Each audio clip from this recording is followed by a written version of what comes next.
সবার বিয়েতে বরযাত্রী আসে, আর আমার বিয়েতে হবু স্বামীর সাথে তার একমাত্র সেই বউ আর কেউ না, আমারই একমাত্র বেস্ট। অবাক হচ্ছেন না? আমি অবাক হয়ে নির্বিকার তাকিয়ে আছি। উপস্থিত সবাই সবাই চমকে আছে। সবার চেহারাই বলে দিচ্ছে লিয়ার পেটটা অনেকটা উঁচু, হয়তো অন্তঃসত্ত্বা।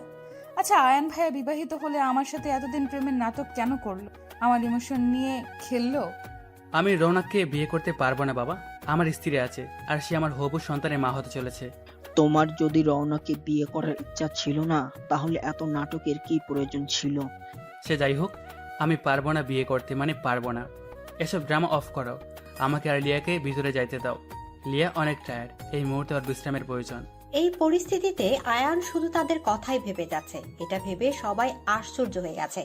এক মেয়েকে বিয়ের আসরে ছেড়ে দেয়া, তার সাথে প্রায় 5টা মাস প্রেমের নাটক করা, এবং শেষ মুহূর্তে এসে তাকে ছেড়ে দেয়া। সেই মেয়েটার মনের অবস্থা কেমন হচ্ছে তা সে ভাবছে না। আচ্ছা, রওনক তো লিয়ার থেকে দেখতে খারাপ নয়, তাহলে আয়ানকে দেখে বোঝা যাচ্ছে না যে সে অনুতপ্ত তার কাজে? রওনক ড্রয়িং রুম থেকে দৌড়ে সোজা নিজের রুমে ঢুকে দরজা আটকে দিল। সবাই রওনকের পিছু পিছু গিয়ে দরজা ধাক্কাতে লাগলো। রওনক নিজের ক্ষোভ আটকাতে পারছে না। ড্রেসিং টেবিলের সামনে রাখা সব ফেলে দিল। রওনকের নিজেকে শেষ করে দিতে ইচ্ছা করছে। ওয়াশরুম থেকে ফিনাইলের বোতল এনে ঢকঢক করে বোতল খেয়ে নিল। চারপাশ রওনকের ঘুরতে লাগলো চোখের সামনে, সব অন্ধকার হয়ে পড়ল। নিজেকে না সামলাতে পেরে সে লুটিয়ে পড়লো ফ্লোরে। অনেকক্ষণ ধরে দরজা খোলাতে না পেরে দরজা ভাঙার প্ল্যান করলো। দরজা ভেঙে রওনককে সবাই ফ্লোরে পড়ে থাকতে দেখে হতবাক হয়ে। রওনকের মা আলিয়া শিকদার নিজের কলিজার টুকরার এমন অবস্থা থেকে জ্ঞান হারিয়ে। রওনকের বড় ভাই রাফিন একমাত্র বোনের অবস্থা থেকে কি করবে ভেবে পায় না। দ্রুত তাকে কোলে উঠিয়ে হাসপাতালের উদ্দেশ্যে বেরিয়ে পড়ে। আয়ান আর লিয়া রাফিনের কোলে রওনককে দেখেও চুপচাপ বসে। মা, সবাই রওনকের সাথে চলে গেছে। বিয়েতে আসা সবাইও নিজেদের মতো কথা বলতে বলতে চলে গেল। একটু আগে কোলাহলে পরিপূর্ণ বাড়িটা কেমন নিস্তব্ধতায় ছেয়ে গেছে। পুরো বাড়িতে কেবল আয়ান আর লিয়া। লিয়ার প্রেগনেন্সির 8ম মাস শেষের দিকে। এই সময়টায় যে কোনো মেয়ে বেশি চলাচল করতে পারে না। লিয়ার মাথা গড়িয়ে ঘাম ঝরে পড়েছে। তাকে দেখে আয়ান তুমি গামছো কেন লিয়া? Anything wrong? আপনি কোনো কিছু ঠিক করছেন না আয়ান? আপনি সবার জীবন নিয়ে খেলছেন। এতটা প্রতিহিংসা, তাও আবার নিজের আপনজনদের সাথে। একদিন পস্তাবেন, আপনি খুব পস্তাবেন।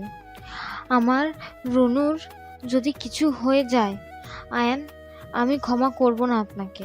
ও আচ্ছা, নেক্সট একদম চুপচাপ থাকবা। বলে যাবা না আমি আয়ান শিকদার। তুমি আমার হবু সন্তানের মা বলে যে আমি তোমাকে ক্ষমা করে দিব, এটা ভুলেও ভাববা না। আমার থেকে একটু বেশি বুঝতে যাবা, এই মুহূর্তে আমি ভুলে যাব কে তুমি। এদিকে আয়ানের বিরক্তির মাখা কণ্ঠে বলা এসব কথায় লিয়ার ভয় শুরু হয়। সত্যিই তো, আয়ান যেমন মানুষ, সে যা ইচ্ছা তা করতে পারে। আমাকে আমার সন্তানের জন্য সুস্থ থাকতে হবে। আল্লাহ, তুমি রোনাকে সুস্থ করে দাও প্লিজ। আর কতদিন দূরে দূরে থাকবে সে? এবার তো তাকে ফিরতে হবে। আর প্রিয়সী যে মৃত্যুর সাথে লড়াই করছে, এবার খেলা জমবে। যা হবে সব সামনাসামনি। হাসপাতালে এখন প্রচুর ভিড়, কারণ পুরো শিকদার বাড়ির লোকজন যে এখানে জমা হয়েছে। শিকদার বাড়ির কলেজের টুকরারে যে এই অবস্থা। শিকদার হসপিটালটা শিকদারদেরই তৈরি করা। রৌনককে নিয়ে যাওয়া হয়েছে, এখন তার স্টোমাক ওয়াশ করা লাগবে। ওটির বাইরে সবাই বসে দোয়া করছে সুস্থতার জন্য। রাফিন একটু বাইরে বের হয়ে কল লাগায় কাউকে। হ্যালো ব্রো, কেমন আছিস? কি হয়েছে রাফিন, তোর আওয়াজ এমন শোনা যাচ্ছে কেন? Are you okay? Yeah bro, I am fine. তুই কি দেশে আসবি? What's the matter Rafin? Without any reason তুই আমাকে আসার কথা বলতেছিস? বাসায় সব ঠিক আছে? Nothing is fine bro. Ronu suicide করা ট্রাই করছে। আমরা ওরে হসপিটালে নিয়ে আসছি। ওটিটিতে ওকে নিয়ে যাওয়া হয়েছে। আমি হেল্পলেস ফিল করছি। আমার বোনু খুব কষ্ট পাচ্ছে bro. What the hell man, তুই আমাকে এখন বলছিস? আমি আসছি, বাকিটা এসে শুনবো। কাল সকালের মধ্যে আমি বাসায় থাকবো। আচ্ছা বাই ব্রো। কল কেটে সেই লোক দ্রুত টিকিট কেটে নিল। তার বুকের মাঝে অনুভব করছে বাসা থেকে দূরে আসলেও যে বাড়িতে তার প্রাণ ভ্রমণ রেখে এসেছে। সে তো আয়ান বিষয়ক বিয়ে নিয়ে কোনো কথাই জানে না। আচ্ছা, বিয়েতে গিয়ে যখন শুনবে এসব, তখন তার রিয়েকশনটা কেমন হবে? নতুন করে কোনো ঝড় আসবে? রনাকে বিছানায় দিয়ে দেওয়া হয়েছে, সেন্সলেস হয়ে আছে। স্টমাক ওয়াশ এতটা সহজ নয়। বেডে হাত পা বেঁধে রেখে গলা দিয়ে পেট অব্দি যে মোটা পাইপ দিয়ে ওয়াশ করে তাদেরই অর্ধেক জান বেরিয়ে। এত কষ্ট সহ্য করতে হয় বলার মতো না, তবুও মানুষ কিছু না ভেবেই করে ফেলে। এই জন্য ভেবে কাজ করতে হয়। একজন মৃত্যু মুখ থেকে ফিরে আসা মানুষ থেকে গল্প শুনলে হয়তো কেউ আর আত্মহত্যার মতো কাজ করতো না। আজ নিজের ভুলের জন্য এত কষ্ট রওনাকে সহ্য করতে হয়েছে। চেহারা মলিন হয়ে আছে রওনাকে, কি একটা অবস্থা। চঞ্চলতায় দুষ্টামিতে যে মেতে থাকতো আছে শান্ত, প্রচুর শান্ত। রওনাককে সুস্থ দেখে সবাই বাড়িতে ফিরে যাওয়ার সিদ্ধান্ত নিল। রওনাকের কাছে রাফিন আর রওনাকের মা আর বড় মা মানে আয়ানের মা থেকে গেল। আয়ান লিয়াকে নিজের রুমে নিয়ে গেল ধরে ধরে। এই অবস্থায় সিঁড়ি দিয়ে একা একা উঠা লিয়ার পক্ষে পসিবল না। লিয়ার কোনো কিছু ভালো লাগছে না। একবার যদি একটু রওনাকের খবর পেত তাহলে শান্তি লাগতো। আয়ান হয়তো লিয়ার অস্থিরতা বুঝতে পেরেছে। এইভাবে বেহুদা টেনশনের ফলে যদি আমার সন্তানের ক্ষতি হয়, আই ওয়াজন্ট স্পেয়ার ইউ লিয়া। এখন গিয়ে সোজা ঘুমাবে তুমি। আমি তোমার দেখা শোনার জন্য মানুষ নিয়ে আসবো। রুম থেকে একদম বের হবে না, আর কারোর সাথে কথা বলার চেষ্টা করবে না। এটা কেমন কথা আয়ান? আমি এভাবে একা একা কিভাবে থাকবো? আমাকে আপনি আমার মায়ের বাসায় রেখে আসেন প্লিজ। আপনার সাথে থাকলে আমি প্রতিটা সময় ভয় থাকি, আর সহ্য হচ্ছে না আমার। কবে আমাকে মুক্তি দেবেন আপনি? যতদিন না অবধি আমি আমার শুরু করা এই খেলা সমাপ্তি টানছি, ততদিন তোমার মুক্তি নেই। শুয়ে পড়ো, আমি খাবার অর্ডার করে দিয়েছি। এরপর খাবার খেয়ে মেডিসিন খেয়ে ঘুমাবা। লিয়ার কথা বাড়ালো না, সে জানে কথা বাড়িয়ে কোনো লাভ নাই। আয়ান লিয়াকে রাতের খাবার খাওয়াচ্ছিল। এমন সময় আয়ানের রুমে ওর মা প্রবেশ করে। মিসেস আফিয়া শিকদার রুমে এসে আয়ানকে নিজের দিকে ঘুরিয়ে তার গালে থাপ্পড় লাগায়। আয়ান অবাক চোখে তার মায়ের দিকে তাকায়। সে ভাবতেই পারছে না তার মা তার গায়ে হাত তুলে। তোর মতো সন্তান যে আমি জন্ম দিয়েছি ভাবতেই ঘৃণা হচ্ছে আমার। আয়ান, তুই কি কারো ভালো সহ্য করতে পারছিস না? কি দোষ ছিল ওই মেয়েটার? হ্যাঁ, তোর স্ত্রী ছিল, সে আবার প্রেগনেন্টও। তাহলে কেন তুই ওই মেয়েটার সাথে এত নাটক করলি? মিসেস আফিয়া শিকদার কান্নারত কণ্ঠে আয়ানের কাছে জানতে চাইল। মায়ের কান্না দেখেও আয়ান স্বাভাবিকভাবে দাঁড়িয়ে আছে, তার ভাবাবেগ আগের মতো। আয়ান চোখ মুখ শক্ত করে তার মাকে বলল, এসব আজেরা ফাও পেশাল নিয়ে আমার রুম থেকে বের হও তুমি। আমি চাই না তোমার সাথে খারাপ বিহেভ করতে আম্মু। আয়ান, নিজের মায়ের সাথে কিভাবে কথা বলছো তুমি? তুমি বেশি কথা না বলে ঘুমাও লিয়া। আফিয়া শিকদার নিজ সন্তানের কাছে অপদস্থ হয়ে রুম থেকে বেরিয়ে গেল। চোখ দিয়ে পানি পড়ছে তার। কেন যে আয়ান এমন করে তা সে আজও জানে না। প্রায় অনেকক্ষণ হয়েছে জ্ঞান ফিরেছে রওনাকের। চুপচাপ শুয়ে মাথার উপর থাকা সাদা রঙের ছাদ দেখছে। রাফিন বোনের পাশে বসে আছে, বোনের হাত ধরে। কেন এরকম বলদের মতো কাজ করলি? একজন মানুষ কি তোর জীবনের থেকে বেশি দামি বনু? আমাদের মা থেকে সে বড় হলো তোর কাছে। তুই জানিস, তুই যখন আম্মুর পেটুতে ছিলি তখন আম্মু খুব অসুস্থ থাকতো। ডাক্তার বলেছিল যে একজনকে বাঁচাতে পারবে, তখন আম্মু তোকে বেঁচে নিয়েছিল। আল্লাহর দোয়ায় আম্মু আর তুই দুজন সুস্থ হয়েছিস তখন। যে মা নিজের কথা না ভেবে তোর কথা ভেবেছে, তুই তখন এ দুনিয়াতে ছিলি না। আজ এরকম এক কাজ করলি মা বাবার কথা না ভেবে। রওনাক নিজের করা ভুলে লজ্জিত। ভাইয়ের দিকে তাকানোর মতো সাহস পাচ্ছিল না সে রাগের বশে খুব বড় একটা ভুল করে। আমাকে ক্ষমা করে দে ভাইয়া, আমার রাগে মাথা কাজ করছিল না। আমি কি করতাম তখন? এভাবে সবার সামনে আমাকে হাসির পাত্রী বানিয়ে কিভাবে অপমান করলো। আমাকে ভালো যদি নাই বাসতো আগেই বলে দিত। সে তাহা না করে সে এই কাজ করলো। আর লিয়া কিভাবে এইসব করলো? ভাইয়া, সেনা তোমাকে ভালোবাসতো। রওনাকের কথায় রাফিনের চোখ ছলছল করো, তবুও বোনের সামনে নিজেকে শক্ত প্রমাণ করতে অন্যদিকে তাকিয়ে নিজেকে কন্ট্রোল করলো। এসব বাদ দে বনু, কাল সকালে একটা চারপাঁচ আছে তোর জন্য। আশা করি তোর পছন্দ হবে। মজা নিচ্ছ আমার সাথে ভাইয়া? আমাকে সারপ্রাইজ? হ্যাঁ, আচ্ছা ভাইয়া, যে বাসায় আয়ান আর লিয়া আছে ওই বাসায় আমরা কিভাবে থাকবো? আমি বাসায় গিয়ে বাবার সাথে কাল কথা বলবো। ও বাড়ি থেকে আলাদা হওয়ায় অনেক রাত হয়েছে, ঘুমা। রাফিন কেবিন থেকে বের হয়ে বাড়িতে কল দিল তার বড় আম্মুর কাছে। হ্যালো রাফিন, বল, ওখানে সব ঠিক আছে? হ্যাঁ বড় আম্মু, বনু ঠিক আছে, এখন ঘুমাচ্ছে, তুমি টেনশন নিও না। আর শোনো, কাল সে বাড়িতে ফিরছে, সাথে তো বনুকে নিয়ে আমরা আসছি। আমাদের ওয়েলকাম জানাতে যেন কোনো ত্রুটি না হয়। সত্যি বলছিস ও আসবে? বাবা তোকে বলেছে? এত খুশি আমি কই রাখবো। শিকদার বাড়ির 2 কলিজার টুকরা কাল আসবে, আর তাদের স্বাগতম জানাতে ত্রুটি থাকবে সেটা কিভাবে হয়? চিন্তা করিস না, সব সুন্দরভাবে হয়ে যাবে। ধন্যবাদ বড় আম্মু। সকাল থেকে শুরু হয়েছে হইচই শিকদার বাড়িতে। বাড়ির বড় ছেলে আজ বাড়িতে ফিরবে, এতগুলো বছর পরে আনন্দে আছে। আর রওনাক, ও তো বাড়িতে আসবে সুস্থ হয়ে। ডাবল সেলিব্রেশন আজ। বড় ভাবি, আজ আমি সমুদ্রে পছন্দের সব খাবার রান্না করব। তুমি তো করলে। হ্যাঁ, কর তাহলে। ছেলে আমার তোর হাতের খাবার খেয়ে খুব পছন্দ করে ছোট। আর বইলো না ভাবি, ছেলেটাকে দেখার জন্য অনেক দিন ধরে অপেক্ষা করছি, আর আজ তা সার্থক। তবে ছোট, বাড়ির এসব খবর কানে গেলে ওর কি হবে বুঝতে পারছিস? আমরা ওর আমানতের খেয়ানত করতে গিয়েছিলাম। ও যদি জানতে পারে তাহলে আমাদের কারোর সাথে কোনো সম্পর্ক রাখবে না। এভাবে বলো না ভাবি, যাই হোক, ওকে এসব এখন জানানো যাবে না, তুমি খেয়াল রাখিও। বিয়ে বাড়িতে গাড়ি আসার আওয়াজ পেয়ে দুই জায়ের কথা থেমে যায়। দ্রুত কিচেন থেকে হাত ধুতে বেরিয়ে পড়ে ছেলেকে দেখতে। শামীম শিকদার, পিয়ার শিকদার ও তাদের দুই দরজায় দাঁড়িয়ে আছে সমুদ্রে। সমুদ্র হলো শামীম শিকদার ও আফিয়ার শিকদারের বড় ছেলে, আয়ানের বড় ভাই। সমুদ্রের পুরো নাম সাফন সমুদ্র শিকদার। পিয়ার শিকদার ও আলিয়া শিকদারের বড় ছেলে রাফিন শিকদার ও একমাত্র মেয়ে প্রিয়সী রওনা শিকদার। বাড়ির সবাই আদর করে রওনাক, রৌনু বলে ডাকে। আয়ান ঘুমিয়েছিল।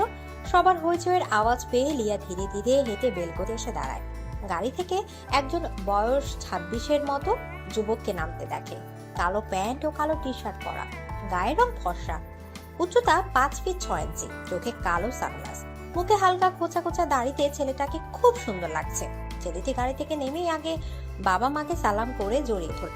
এতগুলো দিন পরে বড় ছেলেকে পেয়ে তার মা বাবাও আবেগে আপ্লুত হয়ে পড়ল। আরে মা, তুমি এভাবে কান্না করছো কেন? দেখো আমি একদম ঠিক আছি। আমার সাথে কথা বলবি না তুই? মায়ের কথা কি মনে আছে তোর? কি যে বলো আম্মু, মনে কেন থাকবে না বলো? পড়াশোনার জন্যই তো আমি দূরে ছিলাম, এখন আর তোমাদের থেকে দূরে যাব না। কেমন আছো তুমি শাশুমা? আলিয়া শিকদারের দিকে তাকিয়ে সমুদ্র তাকে প্রশ্ন করলো। সেই ছোট্ট থেকে সমুদ্র তাকে সাফুমা বলে ডাকে। আলিয়া শিকদার হেসে পেল এমন কথায়। তুই আর পাল্টালি না দুষ্টু ছেলে, সেই আগের মতোই থেকে গেলি। আলহামদুলিল্লাহ ভালো আছি বাবা, তুই কেমন আছিস? আলহামদুলিল্লাহ ভালো শাশুমা। সব কথা কি এখানে দাঁড়িয়ে শেষ করব?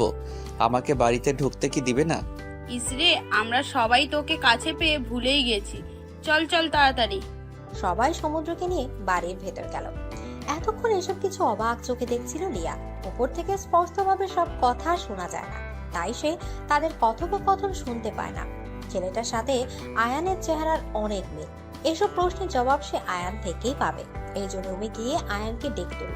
আয়ান, আমার খুব ক্ষুধা লাগছে, আর মেডিসিনের সময়ও চলে যাচ্ছে, ওঠেন। এতদিন আমি হাজারো ডেকে খাবার খাওয়াতে পারিনি তোমাকে, আর আজ ক্ষুধা লেগে গেল? এত কথা জানি না, ক্ষুধা লাগছে, খাওয়াবেন কিনা বলেন। দাঁড়াও, আমি ফ্রেশ হয়ে আসছি। আয়ান, নিচে থেকে অনেক সুন্দর ঘ্রাণ আসছে খাবারের, আমি কি ওখানে খেতে নিয়ে যাবেন? লিয়া খুব শান্ত কণ্ঠে আয়ানকে কথা দিব। আয়ান লিয়ার দিকে এক পলক তাকালো। লিয়ার মন খারাপ। লিয়ার ফেস রিয়াকশন দেখে আর না করতে পারলো না আয়ান। ফ্রেশ হয়ে এসে লিয়াকে নিয়ে নিচে নামলো। সিঁড়ি দিয়ে লিয়াকে ধরে নিচের দিকে তাকিয়ে ধীরে ধীরে হেঁটে আসছিল আয়ান। তাই আর ডাইনিং এর টেবিলে বসা সমুদ্রকে সে খেয়ালই করে নাই। কিন্তু সমুদ্র অবাক হয়ে আয়ানকে দেখছে। আয়ানকে দেখে বুঝে গেছে মেয়েটি আয়ানের স্ত্রী। এটা ভেবে অবাক হচ্ছে সমুদ্র। ছোট ভাই বিয়ে করেছে, তার স্ত্রীও অন্তঃসত্ত্বা এই খবর সে জানেই না। টেবিলের কাছে যাওয়ার পরে আয়ান সমুদ্রকে দেখে চমকে গেলেও নিজেকে শান্ত করে। কি অবস্থা ভাই, কখন আসলাম? খবর পেলাম না আমি। তুইও যে বিয়ে করেছিস, আমি বড় আব্বু হচ্ছি, সেই খবরও তো আমি জানি না। সে খবর কেউ জানতো না ভাই, লং স্টোরি, পরে সময় বলবো। লিয়া বসে এখানে। লিয়াকে এক চেয়ারে বসিয়ে দিল আয়ান। বা ভাই, তুই তো অনেক বদলে গেছিস। সময় সবাইকে বলতে দে ভাই। খেয়েছো তুমি? ছোট আম্মু লিয়ার অনেক ক্ষুধা পেয়েছে তোমাদের রান্নার স্মেলে। মেয়েটাকে আগে খাবার দাও, তোমরা আমাকে পরে দিলেও হবে। সমুদ্রের কথায় মিসেস আলিয়া শিকদার খাবারের প্লেট খাবার বের করে লিয়ার সামনে। বেস্ট ফ্রেন্ড ছিল লিয়া, সে হিসেবে কম আদর করত। মাঝখানে কথায় যেন গায়েব হয়ে কেউই জানতো না। মেয়েটার এই পরিস্থিতিতে দেখে খুব মায়া লাগে তার। কেমন আছো তুমি লিয়া? আলহামদুলিল্লাহ ভাইয়া, আপনি? আলহামদুলিল্লাহ। খাবার খেয়ে নাও, নিজের যত্ন নিও। এই বাড়ির সবাইকে নিজের আপনজন ভাববে। যখন যা প্রয়োজন হবে বাড়ির যে কোনো সদস্যকে বলবে। জি আচ্ছা। তুই দাঁড়িয়ে আছিস কেন? বস, তুইও নাস্তা কর। না তোমরা করো, আমি বাহির করব। লিয়াকে মেডিসিন খাইয়ে দিয়ে আমি বের হব। একদিন বাহিরে নাস্তা না করলে কিছু হবে না। আজ আমি আছি, আমার সাথে করে নে। বাড়ির কেউ বলতেও পারছে না যে আয়ান এ বাসায় থাকে ঠিক, কিন্তু খাবার এ বাসা খায়ের মতো একা থাকে, বাড়িতে থেকেও না থাকার মতো। আয়ান তো মনে মনে বেজায় খুশি। সমুদ্র আয়ানের প্ল্যানগুলো যে কাজে লাগছে ভেবে তাই সে আর না করলো না, খাবারের টেবিলে বসে পড়ল। তখন রাফিন ও রওনাককে নিয়ে বাড়িতে ঢুকে খাবার টেবিলে সমুদ্রের পাশে চেয়ারে বসে রওনাক অন্যমনস্ক থাকায় খেয়াল করলো না সমুদ্র। তা খেয়াল করে দেখে রওনাকের হাতে একটা চিমটি কাটলো। ব্যথায় চোখ মুখ কুচকে পাশে তাকিয়ে স্তব্ধ হয়ে গেল রওনাক। চোখ বড় বড় করে তাকিয়ে আছে সে। এইভাবে চোখ বড় বড় করে ডাইনি মার্কার লুক কেন দিচ্ছিস প্রিয়সী? কি আর করবো ভাইয়া, ফিনাইলকে সুইসাইড করার চেষ্টা করে যে এ ডাইনি ছাড়া আর কি হতে পারে? খাবিশ মানুষজনের বড়ে গেছে আমাদের বাড়ি। আয়ান হচ্ছেটা কি? এটা কোন ধরনের কথা? আয়ানের খোঁচা দিয়ে বলা কথাটা খুব কষ্ট পেল রওনাক। আয়নের পাশে লিয়াকে দেখে তার অনেক খারাপ লাগা অনুভব হচ্ছে। রওনা থাকতেই পারে না এইভাবে কথা শুনে। এরই মধ্যে আবার সমুদ্রকে দেখে রওনাকের মাথা ঘুরছে। রওনাকের কোলে মাথা রেখে শুয়ে আছে আয়ান। আয়ানকে রওনাকের কোলে মাথা রেখে শুয়ে থাকতে দেখে চোখ বড় বড় করে তাকিয়ে আছে সমুদ্র। রওনাক আয়ানের মাথায় হাত বুলিয়ে দিচ্ছে। সমুদ্র এই দৃশ্য দেখে হতবাক হয়ে তাকিয়ে আছে তাদের দিকে। ওই সময় সমুদ্রের খালাতো বোন সামায়রাও সেখানে উপস্থিত হয়। সেও এইসব দেখে চিৎকার করে ওঠে। রনক, আয়ান ভাইয়া, কি হচ্ছে এখানে? সামায়রার চিৎকারে রুম থেকে বেরিয়ে আসে লিয়া আর বাড়ির সব। ও দ্রুত ওখানে এসে পড়ে। প্রথমে সামায়রার চিৎকারে রওনা হকচকিয়ে গেলেও পর্দার কোলে আয়ানকে দেখে সেও আশ্চর্য হয়ে যায়। আয়ান ভাইয়া আপনি এখানে? আয়ানকে অবাক হয়ে প্রশ্ন করে রওনাক। এসব দেখার পরে বাড়ির সবাই এইভাবেই অবাক হয়েছে, আর সাথে রওনাকের প্রশ্ন শুনে তো আরো। তোমার কোলে আয়ান ভাইয়া মাথা রেখে শুয়ে আছে আর তুমি তার মাথায় পিলি কেটে দিচ্ছিলে। আমি আর সমুদ্র ভাইয়া নিজের চোখে এসব দেখছি, আর এখন তুমি আবার জিজ্ঞেস করো সে এখানে কি করে? এখানে কি কোনো ফিল্মের শুটিং চলছে নাকি রনক? সামায়রার প্রশ্নে অনেক অপমান বোধ করলো রওনাক। সে বুঝতে পারছে সামায়রাতে তাকে এই কথা বল, লজ্জায় মাথা নিচু করে। রৌনু, তুমি কাজটা একদম ঠিক করোনি। আজকের পরে যাতে এইসব না দেখি। সমুদ্রের মায়ের কথায় রওনাক আকাশ থেকে পড়লো। সবাই যে তাকে ভুল বুঝছে। বড় আম্মুর দৃষ্টিতে সে আজ অন্য কিছু দেখতে পায়। আমি জানি না আম্মু, বিশ্বাস করো আয়ান ভাইয়া এখানে কি করছে। মিথ্যে কেন বলছিস তুই রানু? আমি রুমে যাচ্ছিলাম আর তুই আমাকে ডেকে বললি যে তোর কোলে মাথা দিয়ে শুতে তুই আমার চুলে বিলি কেটে দিবি। পরিবারের সব সদস্যের সামনে এরকম কথা শুনে লজ্জায় কারো দিকে তাকাতে পারছে না। চোখ বেয়ে পানি পড়ছে।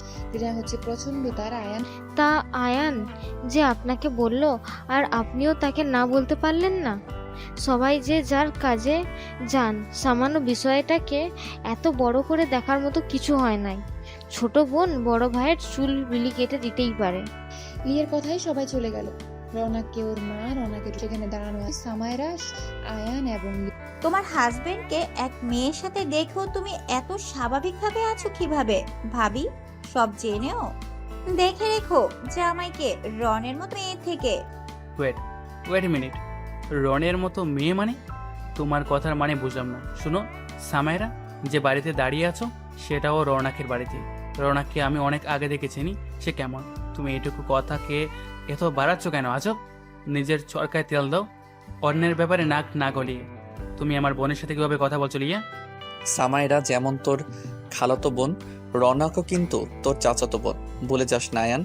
একজনকে সম্মান দিবি, অন্যজনকে ছোট করবি, এটা তো হয় না। আমি বাড়িতে ছিলাম না, কি হয়েছে না হয়েছে আমি কিছুই জানি না, তাই কিছু বলতে পারলাম না। তবে প্রিয়সীকেও আমি ভালোভাবে চিনি। সে তোকে তার কোলে দেখে ততটাই অবাক হয়েছে যতটা আমরা হয়েছি। আজ কিছু বললাম না। এরপর এমন কিছু আমার সামনে হলে ভালো হবে না আয়ান। আর সামায়রা সামান্য বিষয়কে এত বাড়িয়ে মানুষের সামনে উপস্থাপন করেছি, সেই জন্য তোকে কিছু বলবো না এমন নয়। আমি মেয়েদেরকে হাত তুলি না। বেড়াতে এসেছিস, ভদ্র মানুষ হয়ে থাক। লিয়া, আয়ানকে নিয়ে রুমে যাও তুমি। সমুদ্রের অপমানে আয়ান আর সামায়রার মাথা করে রাগে পুষতে পুষতে চলে গেল সেখান থেকে।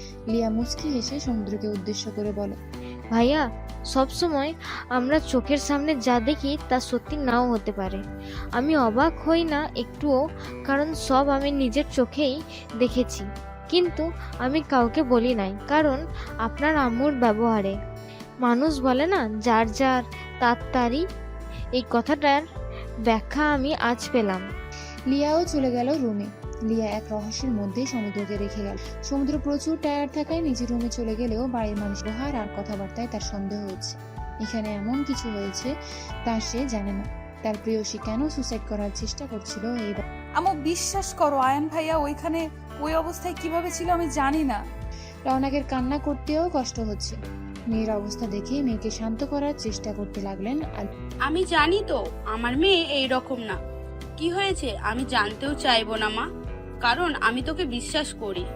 মায়ের কথায় রওনাক নিজেকে শান্ত করার চেষ্টা করে। আর কেউ বিশ্বাস করুক বা না করুক, তার মাকে বিশ্বাস করে। আয়ানকে ওর কাজের শাস্তি আমরা দেব। আমাদের ভুল বুঝিস না, আজ এত বছর পরে সমুদ্র এসেছে, তাই আমরা সিন ক্রিয়েট করতে চাই না মা। সে তো কিছুই জানে না বাড়ির সম্পর্কে। মা, আমার আর এইসব ভালো লাগে না। আমি এখানে থাকবো না আর। তুমি আব্বুকে বলে এই বাড়ি থেকে অন্য কোথাও শিফট হওয়ার চেষ্টা করো প্লিজ। আমি আর তোর বাবাও এটাই ভেবেছি। আজ রাতে তোর বড় আব্বুর সাথে আমরা কথা বলবো। তুই বিশ্রাম নে, আমি একটু আসছি। মিসেস আলিয়াও অবাক তার বড় জায়ের কাছে। কি সুন্দর ব্যবহার আজ তার দেখল।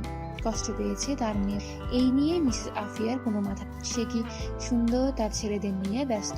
মিসেস আলিয়া চলে যেতে রওনা কিছুক্ষণ আগে ঘটে যাওয়ার সব ঘটনা ভাবতে লাগলো। সে তো রাফিনের চুলে বিলি কেটে দিচ্ছিল, সেখানে আয়ান কিভাবে আর। কিছুক্ষণ ডাইনিং টেবিলে রওনাককে নিয়ে মজা করায় মন খারাপ করে বসে আছে। শরীরের থেকে মনের দোতলায় এক সাইডে রাখা আছে অনেক বড় দোলনাটা, রওনাকের জন্য বানানো হয়ে। দোলনায় বসে আপন মনে ভেবে চলেছে তার সাথে, অথচ তার বাড়ির লোক কি সুন্দর স্বাভাবিক আচরণ নেন লিয়ার সাথে। সে কিছুতেই এই বাসায় থাকবে না। তখন রাফিন রওনাকের কাছে আসে। বনু, আমার মাথা প্রচন্ড ব্যথা করছে, তুই একটু আমার চুলগুলো টেনে দেয়া তো। আচ্ছা ভাইয়া, তুমি এখানে শুয়ে থাকো, আমি দিচ্ছি। তোর কি খুব মন খারাপ বনু? মন খারাপ করিস না, ওই আয়ানকে আমি ছাড়বো না। রওনাক তো নিজের ভাবনায় হারিয়ে আছে।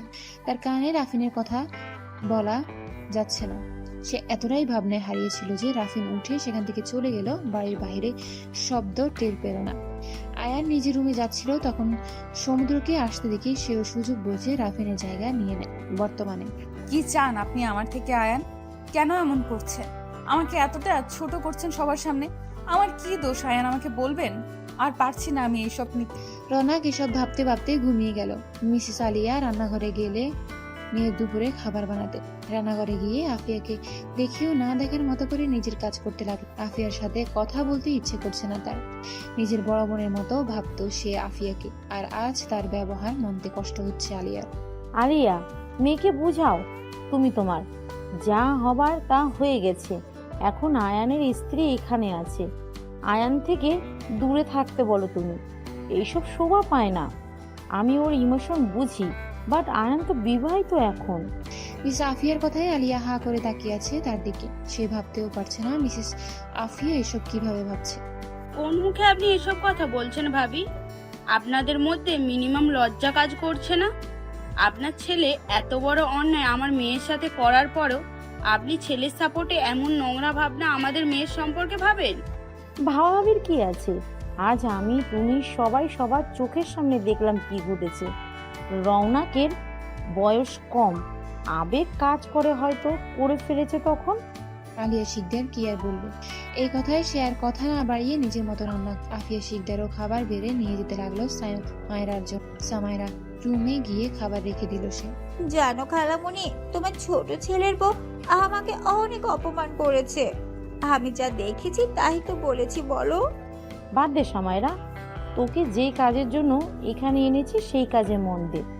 আমি জানি না ওই ক্যারেক্টারলেস মেয়ের মাঝে কি এমন দেখলো আঙ্কেল আর সমুদ্র ভাই। রাত ঠিক 10:20 বাজে।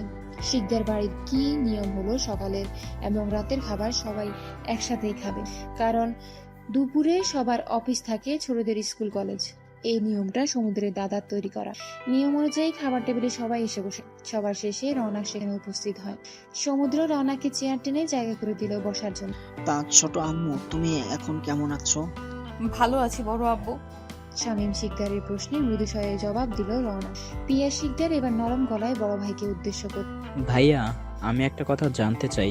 আপনাদের কি কথা বলো? আমি সিদ্ধান্ত নিয়েছি যে আগামী 7 দিনের মধ্যে আমরা ঢাকা শিফট হব। পিয়সীকে ঢাকার কলেজে অ্যাডমিশন নিয়ে দেব। তাই আমি আমার সন্তান ও স্ত্রীকে নিয়ে আলাদা হয়ে যেতে চাচ্ছি। শামীম শিকদার ভাতের লোকমাটা মুখে দিতে নিয়েছিল, ওই সময় ছোট ভাইয়ের কথা শুনে হাতে অবাক চোখে ভাইয়ের দিকে তাকালো সে। সমুদ্র সব থেকে বেশি অবাক হয়ে আছে এই কথায়। ছোট আব্বু কেন হঠাৎ আলাদা হওয়ার সিদ্ধান্ত নিল? সমুদ্রের মায়ের কোনো সে স্বাভাবিক ভঙ্গিতে খেতে লাগলো। এই সিদ্ধান্ত নেওয়ার কারণ জানতে পারি আমি পিয়াস? আর কিছু জানার বাকি আছে? আপনারা ভাইয়া সব কিছুই জানেন। আপনি আপনার ছোট ছেলের যে তার আপনার রিকোয়েস্টে রাখতে আপনার সব কথায় বিনা বাক্যে রাজি হয়েছিলাম। তারপর কি হলো? আমার মেয়ের জীবন নিয়ে টানাটানি। ভাইয়া আজকে সকালে এসে বাসায় এসেছে। এরপর ওর উপর আরও মানসিকভাবে প্রেশার দেওয়া হলো। আমার একমাত্র মেয়ে, আমি চাই না এখানে থেকেও কষ্ট পাক। কি ব্যাপার পিয়াস, সকালে কি হয়েছে? আমার থেকে ভালো আপনি ভাবিজানকে জিজ্ঞেস করুন ভাইয়া। সমুদ্রের মা, পিয়াস, আলিয়া, তোমরা আমার রুমে আমার জন্য অপেক্ষা করো, যাও। শামীম শিকদারের কথায় সবাই উঠে চলে গেল। বাবা, বাড়িতে কি এমন হয়েছে যে আমি জানি না? এসব কথার মানে আমি বুঝতেছি না, আমাকে ক্লিয়ার করে বলবা? তুমিও তাদের সাথে রুমে গিয়ে অপেক্ষা করো, তোমার থেকে আমার কিছুই লুকাবো না আমি। ছোট আম্মু, তুমি খাবার শেষ করে গিয়ে ঘুমিয়ে থেকো, কেমন? আচ্ছা বড় আব্বু। রনাকের মনে কু ডাকতে লাগলো, কি হবে এসবের পরিণতি। হাত ধুয়ে এসে সে অতীত নিয়ে ভাবতে লাগলো। আজ থেকে 2 বছর আগে যখন সে ইন্টার ফার্স্ট ইয়ারে অ্যাডমিশন নিয়ে কলেজে প্রথম দিন গেল, সেদিন তার পরিচয় হয় লিয়ার সাথে। প্রথম দেখায় লিয়া আর রনাকের খুব ভাব হয়। এরপর দুজন একসাথেই থাকতো। রনাককে দিয়ে আর নিয়ে আসার দায়িত্ব ছিল রাফিন। লিয়া আর রাফিনের প্রেমের সূচনা হয় কলেজ থেকে। কাল আমার জন্মদিন রিয়া, তুই কিন্তু কাল সকালেই আমাদের বাসায় যাবি, ঠিক আছে? তোর জন্মদিন আর আমি যাব না তোর সাথে, এটা কখনো হয় রনু? ভাইয়া গিয়ে নিয়ে আসবে তো, তুই রেডি থাকিস। আমি নিজেই চলে আসব, আমাকে কারো নিয়ে আসা লাগবে না। বনু, তুই তোর ফ্রেন্ডকে জিজ্ঞেস কর তো, আমি নিয়ে আসতে গেলে কি তোর ফ্রেন্ডের গায়ে ফোসকা পড়বে? রনু, তোর ভাইকে বল আমার গায়ে ফোসকা না পড়লেও তোর ভাইয়ার গায়ে ঠিকই পড়বে, কারণ আমাদের মতো গরিবদের বাড়ি গিয়ে বসার জায়গা পাবে না। কি শুরু করলা তোমরা ভাইয়া, থামো প্লিজ। আর গরিব বড়লোক কোনো কথা না লিয়া, আজকের পরে যেন আমি আর তোর মুখে এসব না শুনি। আরে বাবা, রাগ করিস কেন? যা সত্যি তাই তো বলি নাকি? এই মেয়ে, এই এত বড় সত্যি তোকে কেউ বলতে বলেছে? শিকদার বাড়ির সকাল সকাল হাজির হয় লিয়া। লিয়া দেখতে খুব সুন্দরী, গায়ের রং উজ্জ্বল ফর্সা, লাল রঙের 3 পিসটাতে খুব সুন্দর লাগছে লিয়াকে। দোতলায় দাঁড়িয়ে থাকা আয়ান প্রথম দেখা লিয়ার থেকে চোখ ফেরাতে পারছিল না। লিয়ার কথা বলা, লিয়ার হাসি সবকিছুই আয়ানের নজর কেড়েছিল। সকালবেলায় মায়ের ডাকে ঘুম ভাঙে রনাক। অতিথির কথা ভাবতে ভাবতে কখন যে ঘুমিয়ে পড়েছে টের পায়নি সে। ঘুম থেকে উঠে ফ্রেশ হয়ে নাস্তার টেবিলে গেল সে। সবার মুখের অবস্থা খুব ঘুম, কেউ কার সাথে কথা বলছে না, নিজের মতো খাবার খেয়ে যাচ্ছে। আমার একটা কথা বলার ছিল বড় আব্বু। হ্যাঁ ছোট আম্মু, বলো তোমার কি কথা আছে?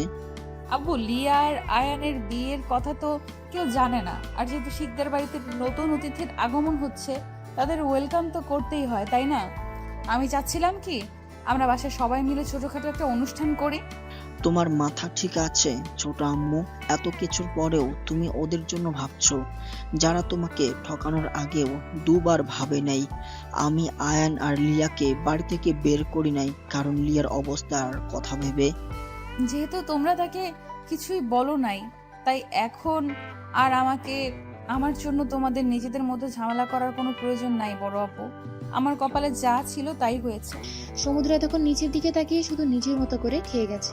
খাওয়া শেষ করে সে বলে, তোমাকে এত না ভাবলেও চলবে, অন্যের কথা নিজের কথা ভাবো আগে। শোনো, একটু পরে রেডি হয়ে থাকিস, আমি, তুই আর রাফিন বের হব। কোথায় যাব আমরা? আমি যা বলেছি তা করবি তুই। এত প্রশ্ন তুই আমাকে কবে থেকে করিস? সাহস তো তোর ভালোই হয়েছে। ফিনাইল খেয়ে। সমুদ্রের এই কাটকাট জবাব রনাক হজম করতে পারলো না। আসার পরে তো ভালোভাবে কথাই বলেছে সমুদ্র তার সাথে। রনাক ভেবেছিল সমুদ্র চেঞ্জ হয়ে গেছে, কিন্তু এখন তো মনে হচ্ছে সমুদ্র আগের মতোই শয়তান মার্কা খাটাস আছে। জি আচ্ছা ভাইয়া। সমুদ্র উঠে যাচ্ছিল, তখন তার বাবার কথায় থেমে গেল। তুমি অফিস কবে থেকে জয়েন করবে সমুদ্র? আপনাদের অফিসের কাজ আপনি আয়ানকে বুঝিয়ে দিন। আমার অফিসে জয়েন করার বিন্দুমাত্র ইচ্ছা নাই। তাহলে তুমি কি করবে? নিজেদের অফিসে জয়েন না করে এত পড়াশোনা করে কি তুমি মানুষের আন্ডারে কাজ করবে? কোনো কাজ ছোট নয়, এটা মনে রাখবেন। আর আমি কি করব তা আমার ভাবাই আছে। আমাকে নিয়ে আপনাদের না ভাবলেও চলবে। রাগের সাথে কথাগুলো বলে সমুদ্র ড্রয়িং রুম ত্যাগ করল। সবাই হতভম্ব হয়ে আছে সমুদ্রের আগের সেই রাগ দেখে। আয়ান আর আফিয়া শিকদার শয়তানি হাসি। শামীম শিকদার অসহায়ভাবে সমুদ্রে যাওয়ার দিকে তাকিয়ে আছে। ছেলে কাল রাতে সব জানার পর থেকে এমন বিহেভ করছে সে ভালোই বুঝতে পারছে। অপরদিকে উপর থেকে লিয়া ভালোভাবেই বুঝতে পারছে মা ছেলের মাথায় আবার কি ঘুরপাক খাচ্ছে। এদের প্রতি লিয়ার প্রচন্ড ঘৃণা কাজ করে। ওই দিনটাকে লিয়া অভিশাপ দেয় যেদিন লিয়া এই বাড়িতে পা রাখে আর আয়ানের চোখ ওর দিকে যায়। রওনাক রুমে যাওয়ার সময় লিয়ার সামনে পড়ে। লিয়া অসহায় চোখে তাকিয়ে আছে রওনাকের দিকে। রওনাক লিয়া চোখের দিকে তাকিয়ে বুঝতে পারে যার মধ্যে আছে একরাশ অসহায়তা আর অপরাধবোধ। লিয়া কিছু বলতে গিয়েও বলতে পারল না রওনাককে। এখন যে লিয়া কিছু বলতে পারবে না তার যে হাত পা বাঁধা। রওনাক লিয়াকে পাশ কাটিয়ে চলে গেল। ওখানে দাঁড়িয়ে থাকলে হয়তো রওনাকের রাগ আরো বেড়ে যাবে। সমুদ্রের কথা মতো রওনাক রেডি হয়ে গাড়িতে বসে আছে। কোথায় যাবে, কেনই বা যাবে তা সে জানে। সমুদ্রকে প্রশ্ন করার মতো সাহসও তার হচ্ছে না। সমুদ্র এসে গাড়ি স্টার্ট দিল। তা পড়াশোনা করার কি ইচ্ছে আছে নাকি নিজেকে ঘরবন্দি করে সারা জীবন রাখবি? আপনি আবারও সেই আগের মতো আমার সাথে কথা বলছেন? এই কয়দিন তো সেই কি সুন্দরভাবে বলতেন। এত কিছু করার পরেও তুই আমার কাছে আশা করিস আমি তোর বা তোদের সাথে ভালোভাবে কথা বলবো? রওনা কি উত্তর দেবে খুঁজে পেল না। সত্যি তো সে এই মানুষকে আগে কিছু জানো। যাই হোক প্রিয়, তুই কিন্তু ফিনাইলকে সুইসাইড করার ড্রামাটা খুব সুন্দরভাবে করেছিস। নাটকে জয়েন করতে পারিস তো তুই? সমুদ্রের কথা শুনে চোখ বড় বড় করে তাকিয়ে আছে রওনাককে এভাবে তাকাতে দেখে মুচকি হাসি দিল সমুদ্র। কি সব আবোল তাবোল বলতেছেন আপনি? তুই চলো ডালে ডালে আর আমি চলি পাতায় পাতায়। তোমার করা প্রতিটা কাজ আমার দৃষ্টির বাহিরে নয়, এটা কিভাবে ভুলে যাও তুমি? রওনাক ভেবেছিল তাকে নিয়ে হয়তো কোনো 5 তারকা রেস্টুরেন্টে যাওয়া হচ্ছে। রওনাকের সব চিন্তা ভাবনা ভুল প্রমাণ করে দিয়ে সমুদ্র তাকে নিয়ে গেল এক লোকাল চায়ের দোকানে। শহর থেকে দূরে অনেকটাই গ্রামের দিকে হওয়ায় ভিড় খুব কম। ইতিমধ্যেই রাফিনও সেখানে বাইক নিয়ে উপস্থিত হয়। চায়ের দোকানের সামনে থাকা বেঞ্চটিতে বসলো তারা। মামা, দুধ ছাড়া চিনি কম দিয়ে একটা লাল চা দিবেন, আর দুধ চা বেশি লিকারের 2টা। ঠিক আছে মামা, আর কিছু লাগবে? একটা ড্রিঙ্কও দিয়ে যান মামা। রাফিন, তুই কিছু নিবি? না ব্রো, আর কিছু না। রওনাক তাকিয়ে আছে তাদের দিকে। তাকে তো কিছু নিতে সাধলো না। নিজের জন্য ড্রিঙ্কও আর রাফিনকেও জিজ্ঞেস করলো। একা তাকে বাদে ব্যাপারটা খুব গায়ে লাগলো। রাগে মুখ ফুলিয়ে বসে থাকলো। ড্রিঙ্কও নিয়ে সমুদ্র রওনাকের দিকে দিয়ে বলল, এই নিয়ে প্রিয়সী, এটা হাতে রাখ, তোর কাজে দিবে। আর রাফিন, ওরে রওনাক বইলে ডাক দিস কেন ভাই? ওর নাম রাখলাম প্রিয়সী, সব কাগজপত্রতেও তাই। আসলে ব্রো, রৌনক নাম তো আয়ান দিয়েছিল, আর আয়ানের জিদের কাছে হার মেনে বাড়িতে সবাই প্রিয়কে রৌনকে ডাকে, তবে আব্বু আম্মু বাদে। আয়ান আয়ান আর আয়ান, তাই না? ওর সব কথা কেন শোনা লাগবে?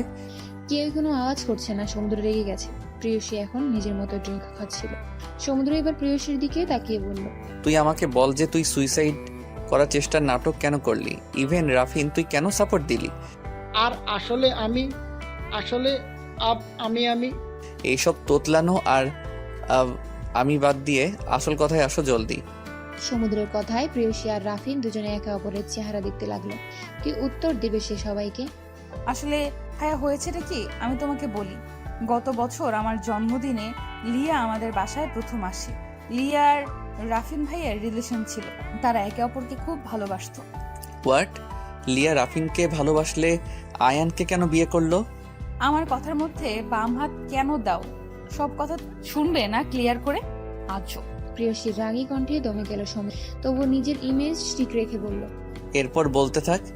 জন্মদিনের দিন থেকে আয়ান লিয়ার পিছে হাত ধুয়ে লেগে যায়। লিয়ার প্রতি আয়ানের এক প্রকার ভালো লাগা কাজ করে। যখন সে জানতে পারে লিয়া রাফিনকে ভালোবাসে, তখন সে ক্ষিপ্ত হয়ে যায়। আমি জানি না কেন আয়ান ভাইয়া আমাকে, তোমাকে আর রাফিন ভাইকে একদম সহ্য করতে পারে। তখনও আমি এসব জানতাম না। 10 মাস আগে একদিন হঠাৎ লিয়া গায়েব হয়ে যায়। কেন হয়ে যায় আমরা জানি না। শুধু লিয়া না, ওর পুরো পরিবার। ওর পরিবার বলতে ওর ছোট ভাই আর ওর মা। আমি, রাফিন ভাইয়া অনেক খোঁজ খবর নেই, তবুও পাই না। এরপর আয়ান ভাইয়াও চেঞ্জ হতে শুরু করে। আমার পেছনে ঘুরতে থাকতো, আমাকে ফলো করা, বিরক্ত করা। তার প্রধান কাজ হয়ে গেল। একসময় সে আমাকে তার মনের কথা জানায় আর আমার তার প্রতি একটু সফট কর্নার কাজ করছে। একদিন আমি লিয়ার ভাই লাবিব আর আয়ানের একটা পিকচার পাই।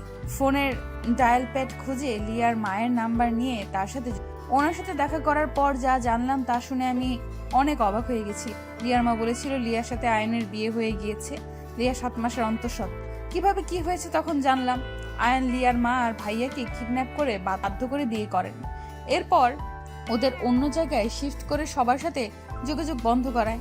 আমি আন্টিকে দিয়ে প্রমিস করাই যে এই কথা যেন সে লিয়া আয়ান কাউকে না জানায়। এত কিছু হয়ে গেল, লিয়া কেন তোকে বা রাফিনকে জানায় নাই?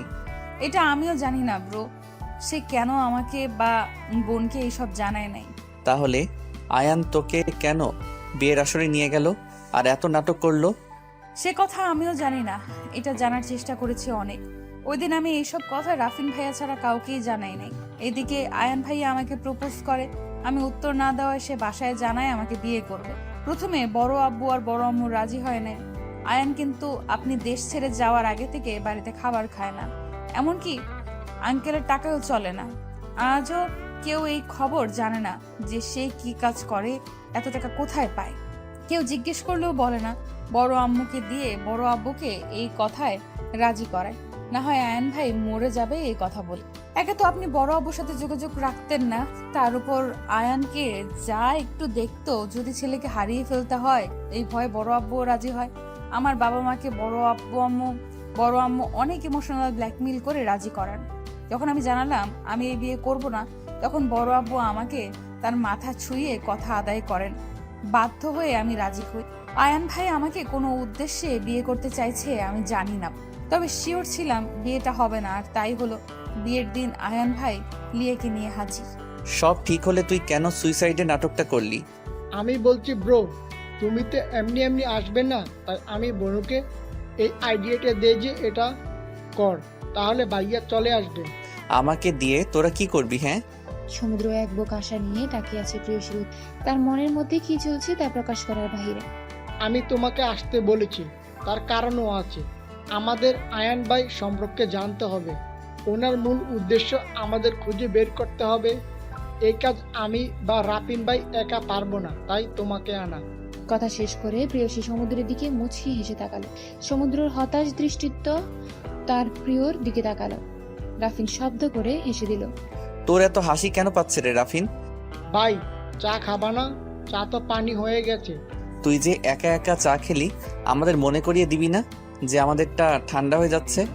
কিছু করার ছিল না ব্রো, তুমি কথা শুনছিলে না তাই। আর বনু তো এই চা কম শরবত খাবে, ওর অভ্যাস। চাকে ঠান্ডা করে শরবত বানিয়ে খায়। বান্দার কেয়া জানে আদরাক কা সোয়াদ। এইভাবে খেতে দারুণ লাগে, তোমরা বুঝবা না, বুঝলা? প্রিয়সী সেই ঠান্ডা চাটাই খেয়ে নিল। সমুদ্রে তা খাওয়া হলো না, সে উঠে বিল পে করে দিল, সাথে 2টা চিপস নিয়ে নিল। তা যাওয়া যাক এখন, এই জন্য তোদের এখানে না ভাইয়া, এরপর কি করব ঠিক করবা না? তোর আর কিছু করা লাগবে না, তুই পড়াশোনায় মন দে, যা করার আমি করব। যা গাড়িতে উঠে বস। প্রিয়সীর মুখ গোমরা করে গাড়িতে উঠে বসে পড়লো চুপচাপ। এই লোক তাকে সবসময় ধমকাবে, একটুও ভালো না। সমুদ্র হালকা এসে রাফিনকে নেক্সট অ্যাড্রেস দিলে জানাতো রাফিনের কাজ আছে, সে আসতে পারবে না। সমুদ্র প্রিয়কে নিয়ে যেন একাই লাঞ্চ করে নেয়। রাফিনকে বিদায় দিয়ে সমুদ্র গাড়িতে উঠে বসে। প্রিয়র দিকে চিপসের প্যাকেট 2টি দিয়ে বলে, এভাবে মুখ ফুলিয়ে না রেখে চিপস খা, একদম এই ফুলানো প্যাকেটের মতো লাগছে তোকে। আমি জানি তো, আমি একটু গুলুমুলু দেখে তোমাদের হিংসা হয়, বুঝলা? করতে থাকো হিংসা, আমিও আর ডায়েট করব না। সমুদ্র অবাক হয়ে তাকিয়ে থাকে প্রিয়সীর দিকে। এই মাইয়া ডায়েট করছে, এটাও শোনা লাগলো। প্রিয়সী রাগী চোখে সমুদ্রের দিকে তাকিয়ে আছে, না পারে সে সমুদ্রকে তার রাগের আগুনে পুড়িয়ে ছাই করে দেবে। সমুদ্র তো মিটিমিটি হেসেই যাচ্ছে। কি বললেন আমি ডায়েট করি? এটা শোনা লাগলো মানে? আমি যে ডায়েট করি তা অবিশ্বাস করছেন? ইস না, কে বললো আমি অবিশ্বাস করছি? আমি তো তোকে বিশ্বাস করলাম যে তুই ডায়েট করস। তা কত কেজি ওজন কমিয়েছিস? 1 মাসে আমি 1 কেজি ওজন কমিয়েছি, জানেন?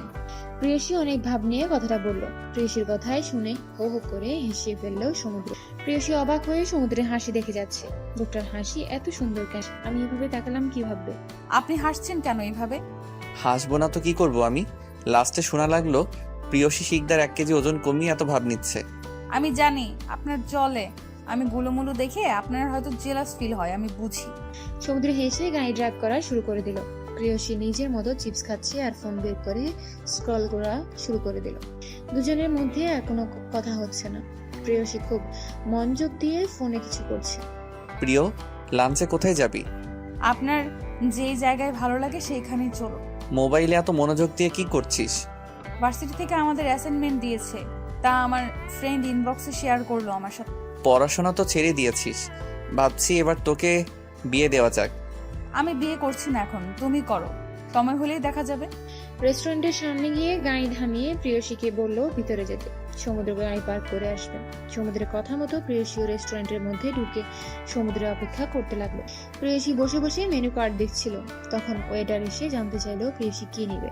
ম্যাম, কি অর্ডার করবেন? একটা cheese pasta, mushroom soup, pizza, burger, chocolate shake, ice cream, borhani. ও হ্যাঁ, fried rice, chicken fry, beef আর লাস্টে কোকা কোলা। আর কিছু ম্যাম? দাঁড়ান, আমার সাথে যে আছে উনিও তো অর্ডার দিবেন, আমি তো শুধু আমার অর্ডার দিলাম আপনাকে। ওয়েটার আর সমুদ্র হা করে তাকিয়ে আছে প্রেয়সীর দিকে। সমুদ্র বসতে বসতে মাত্র এই কয়টা খাবার কি অর্ডার দিলি তুই প্রিয়? আর কিছু নিবি না? দেখেছেন, আমিও ভাবছি কম হয়ে গেছে, কিন্তু কি করব বলুন, আমি তো বেশি খাবার খেতে পারবো না, ডায়েট করছি তো তাই। থাক, 1 ঘন্টা পরে আমাকে পানিপুরি আর ফুচকা খাওয়াতে নিয়ে যায়। প্রেয়সীর কথায় ওয়েটারের কাশি শুরু হয়ে গেল আর সমুদ্র অবিশ্বাস্য চোখে দেখে যাচ্ছে। মাথায় হাত দিয়ে বসে আছে সমুদ্র। স্যার, আপনি কিছু অর্ডার করবেন? হ্যাঁ, আমার জন্য কফি আর একটা চিকেন স্যুপ দিয়েন। ওয়েটার চলে যাওয়ার পর সমুদ্র প্রেয়সীকে বলে, প্রিয়, তুই ঠিক আছিস? হ্যাঁ, আমার আবার কি হবে?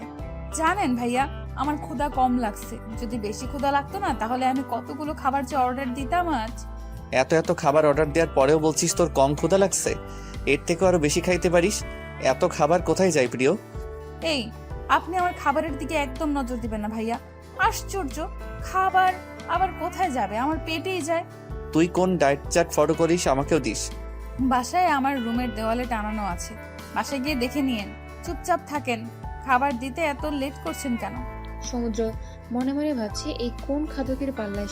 আল্লাহ রে, এই মেয়ে এত খাওয়ার পরেও নাকি ক্ষুধা বেশি লাগে, আমাকে 2 দিনে ফকির বানাবে। এই ওয়েটার খাবার দিয়ে যাওয়ার পর এক এক করে সব খাবার খেয়ে যাচ্ছে প্রিয়া। সবগুলো আইটেম থেকে একটু একটু করে খাচ্ছে। সমুদ্র কফি খাওয়া শেষ করার 10 মিনিটের মাথায় তার চিকেন স্যুপ দিয়ে গেল। সমুদ্র নিজের খাবার রেখে প্রিয় খাওয়া দেখে যাচ্ছে। কিভাবে খাচ্ছে প্রিয়, দেখে মনে হচ্ছে কতকাল না খেয়ে আছে। সমুদ্র একটু খাওয়ার পর আর খেতে পারছে না। প্রিয়সীর খাওয়া শেষে সে কোকা কোলায় এক চুমুক দিয়ে সমুদ্রের দিকে তাকালো। সমুদ্র ভাইয়া, আপনি যদি আপনার খাবার খেতে না পারেন, তাহলে আমি আপনাকে সাহায্য করতে পারি। কিভাবে? আমাকে দিন, আপনি তো খেতে পারছেন না। আপনার উপর আমার খুব মায়া লাগছে ভাইয়া, তাই আপনার হয়ে স্যুপটা আমি খেয়ে নিব। না হলে এই কিউট চিকেন স্যুপ আপনাকে অভিশাপ দিবে। তুই খেতে পারবি? আই মিন, তোর পেটুতে জায়গা আছে? না তো, কিন্তু আমি এখন স্যুপ না খেলে স্যুপটা কান্না করবে। আচ্ছা, নে খা। সমুদ্র বোকার মতো দেখেই যাচ্ছে প্রিয়কে। স্যুপ নাকি অভিশাপ দিবে, কান্না করে, আবার স্যুপ কিউটও হয়, আর কত কি শোনা লাগবে। সমুদ্র নিশ্চিত পাগল হয়ে যাবে এই মেয়ের সাথে আর কিছু। প্রেয়সী খাবার শেষ করে ঢেকুর তুলল। ইয়াক, এসব কোন ধরনের কাজ প্রিয়? দূর ভাইয়া, চিল করো তো। এখন শিকদার বাড়িতে সামাইরার আরেক নাম হচ্ছে সুমাইয়া। আফিয়া শিকদার বললেন, সুমাইয়া, এই সুমাইয়া, কোথায় তুই? এই যে খালা, আমি এখানে। তোকে কি এই বাসায় এনেছি ঢ্যাং ঢ্যাং করে ঘুরতে আর সারাদিন বাড়ির বাইরে থাকতে? আমি কি করব বলো, তোমার বড় ছেলে আমাকে পাত্তাই দেয় না। এত চেষ্টা করি। লজ্জা লাগে না এসব বলতে? মেয়ে মানুষ কেন হয়েছিস? একটা ছেলেকে নিজের দিকে টানতে পারিস না? আমার দিকে তাকাই না তোমার ছেলে। যাই হোক, আয়ান ভাইয়ের প্ল্যান কি খালা, কিছু জানো? আমার প্ল্যান জানার মতো যোগ্যতা আর বয়স এখনো হয় নাই তোর। নিজের চরকায় তেল দে। সুমাইয়া আর মিসেস আফিয়া শিকদারের কথার মধ্যে আয়ান রুমে ঢুকে এই কথার জবাব দিল। তুমি চুপ থাকো আয়ান, বড় বড় লেকচার দিও না। বিয়ে ওই ফকিন্নির বাচ্চাকে করেছো, লজ্জা লাগে না? রওনাককে বিয়ে করলেও তো এই বাড়ির বাকি অর্ধেক সম্পত্তি তুমি পেতে। মালিয়াকে নিয়ে একদম বাজে কথা বলবে না, আর অপমান তো দূরের কথা। মাথা খারাপ হয়ে গেছে তোমার? কি আছে কি ওই লিয়ার মাঝে? লিয়াকে আমি ভালোবাসি, এ নিয়ে আর কোনো কথা হবে না। আর বাকি রইল রওনাক। রওনাককেও আমি বিয়ে করব। ওরা 2 বান্ধবী 2 সতীনের হয়ে থাকবে। ওই সম্পত্তিকে বলে আমার, আর আমার হবে। তুমি বলবে আর রৌনক তোমাকে নাচতে নাচতে বিয়ে করে নেবে, তাই না? কেন নিবে না? ও আমার ভালোবাসে অন্ধমা। দেখলে না আমার পাশে লিয়াকে দেখে সুইসাইডের চেষ্টা করছিল। হ্যাঁ, আমার সব মনে আছে। শুরু থেকে একটা কথা বলে যাচ্ছি আমি তোমাকে, সমুদ্র বড় ভাই হয় তোমার, ওকে হিংসা করো না। অর্ধেক সম্পত্তি ওকে দিয়েছি তো কি হয়েছে, রৌনককে বিয়ে করে বাকি অর্ধেক তুমি নিজের নামে করে নাও। সমুদ্র সমুদ্র আর সমুদ্র কেউ সব আদর সম্মান ভালোবাসা ও কেন পাবে মা? বাবার আদরের বাড়ি, সবার চোখের মণি এক সমুদ্র কেন হবে? তুমিও আমার সমুদ্রকে ভালোবাসো, কেন হতো? চুপ আয়ান, এই কথা আমি তোমার মুখে শুনবো না। সমুদ্র আমার ছেলে আর ও তোমার বড় ভাই, মাথায় রাখবে। আয়ান রাগেই দরজায় লাথি মেরে রুম থেকে বের হয়ে যায়। সুমাইয়া ওর খালাকে বলে, খালা, লিয়া তোমার ছেলেকে দেখো, তাবিজ করেছে, তুমি কিভাবে মেনে নিচ্ছ? না মেনে উপায় নেই। আয়ান বড্ড জেদি সমু, ওকে সামলানো দায়। লিয়ার বাচ্চা একমাত্র ভরসা এখন আমাদের।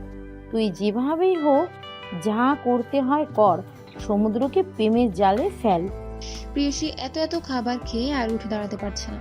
সমুদ্র এবার প্রিয়সীকে ভয় দেখানোর বুদ্ধি বের করলো। এত এত খাবার যে খেলি, তোর কাছে টাকা আছে প্রিয়, বিল কিভাবে দিবি? প্রিয়সীও ভাবনায় পড়ে গেল, সে তো টাকা আনে নাই।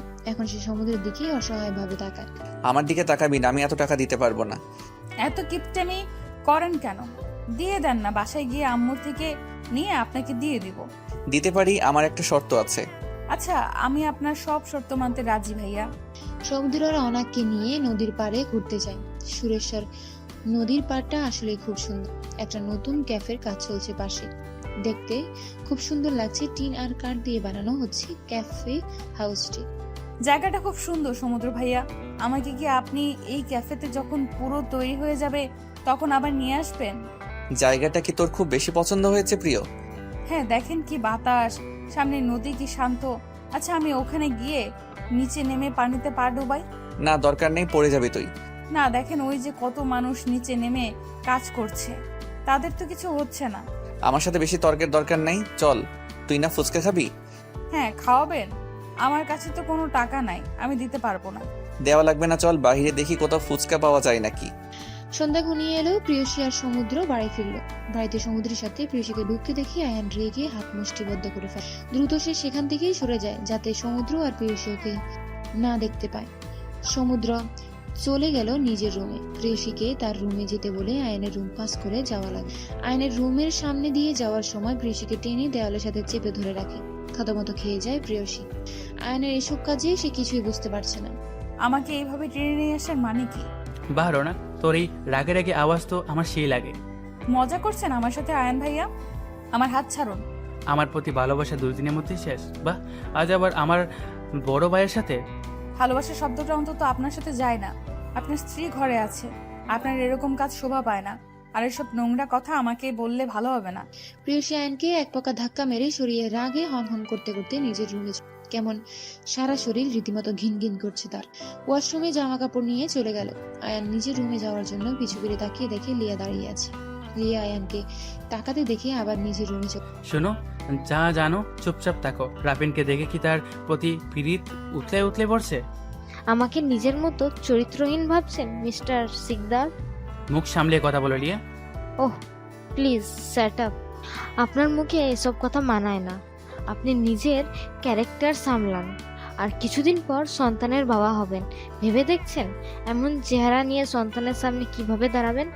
তুমি তোমার সীমা চালিয়ে যাচ্ছ লিয়া। আমাকে রাগিও না, ফল ভালো হবে না। যা খারাপ করার আমার সাথে তো আপনি করেই ফেলেছেন, আর কি করবেন? আর কিছু বাকি নাই। কিন্তু এমন একদিন আসবে আপনি পস্তাবেন, খুব করে পস্তাবেন। আয়ান সোজা খাটে গিয়ে শুয়ে পড়লো। এখন নিজের রাগ কন্ট্রোল করা লাগবে। লিয়ার সাথে তর্কে জড়িয়ে তাকে উত্তেজিত করলে বাচ্চার ক্ষতি হবে। লিয়া সোফায় বসে কান্না করতে লাগলো। এভাবে কারো জীবন চলতে পারে না। প্রিয়সী গোসল সেরে এসে কম্বল জড়িয়ে বসল। শীত লাগছে তার। এই বাড়ি থেকে যেতে পারলে বাঁচে সে, কিন্তু বড় আব্বু তো যাওয়ার পারমিশন দিল না। কিছু একটা করতে হবে, এভাবে চলতে পারে না সবকিছু। এক বাসায় এই জঘন্য লোকের সাথে থাকা যায় না। লিয়া উঠে ধীরে ধীরে সমুদ্রের রুমে গেল। লিয়াকে এই সময় নিজের রুমে দেখে আশ্চর্য হয়ে গেল সমুদ্র। কি ব্যাপার লিয়া, কিছু হয়েছে? না ভাইয়া, কিছু হয় নাই। তাহলে এই সময় তুমি আমার রুমে? আমি কিছু কথা বলতে চাই আপনাকে ভাইয়া। আচ্ছা বলো। ভাইয়া, আমি আয়ানকে ডিভোর্স দিতে চাই। আমি ওর সাথে আর থাকতে পারছি না। আর আমি আয়ানকে এসব কথা বলার সাহসও পাচ্ছি না। আয়ান আমার মা আর ভাইকে নিজের কাছে আটকিয়ে রেখেছে। দেখো লিয়া, ডিভোর্স সবকিছু সমাধান না।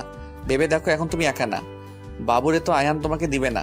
সেও এই বাচ্চার বাবা, সে তো তার অধিকার ছাড়বে না। আমি কিছু জানি না ভাইয়া, আপনি কিছু একটা করুন। আপনার মা আর ভাই আমাদের নিয়ে সেই খেলা শুরু করেছে তো অনেক ভয়ঙ্কর।